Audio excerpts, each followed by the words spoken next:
It's right here. It's hanging in your pantry. Yeah.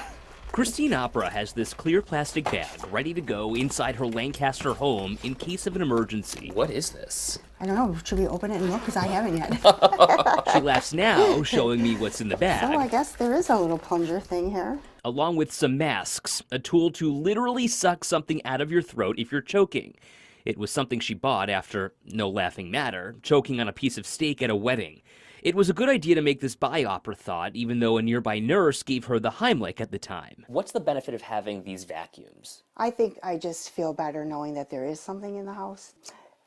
Under pressure, I'm not sure if I would be able to get it out of the package. To Opera's point, the FDA explains in a 2024 memo, anti-choking devices first could delay action, as consumers usually have to take them out of packaging, assemble them, and follow device instructions, which may delay the use of established rescue protocols.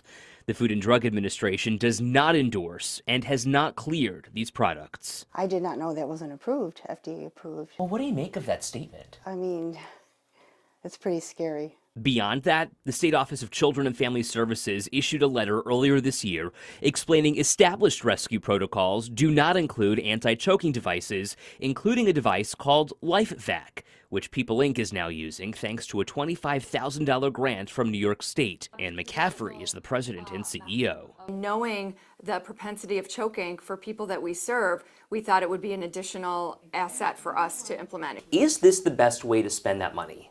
We think so. I mean, this is going to impact thousands of lives potentially. That $25,000 grant bought about 200 of these LifeVac devices placed in each of People Inc.'s residential homes and day programs. Push and then pull. Marilyn Militello is the chief program officer at People Inc. I'm an old nurse. So you're very keen on following guidelines. You're very keen on following rules and regulations. Correct. The FDA has not endorsed these products, and the FDA has, in fact, said that the Heimlich maneuver is what should be used first and foremost. How, as a nurse with a nursing background, do you respond to that, knowing that these are now part of your toolbox? Sure.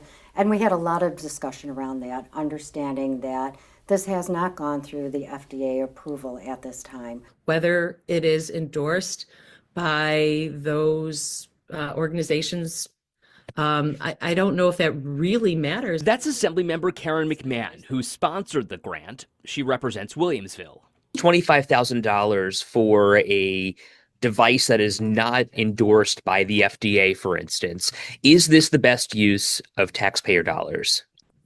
I don't think it's a bad use of money to provide equipment that could potentially save someone's life. If this was some crackpot device, the assembly would probably have stepped in and said, "Oh, I'm sorry, no, this is not something we're going to endorse or fund." That grant is funding Arthur Lee. He's the founder and CEO of LifeVac, a company that claims to have saved more than 4,000 lives at homes, schools, and workplaces. We're one of the companies working with the FDA to kind of reclassify these suction devices. An FDA spokesperson would not confirm Lee's statement, explaining the FDA generally cannot confirm or deny the existence of a pending product application that has not been previously disclosed by the sponsor or discuss the status of a pending application. Yet Lee says it's just another option for People Inc., serving the intellectual and developmental disabilities community, which, if the Heimlich maneuver didn't work, he says, would be in trouble. I don't know how we could say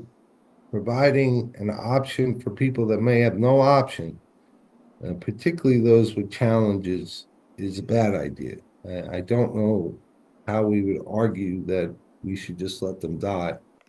Yeah, plunger.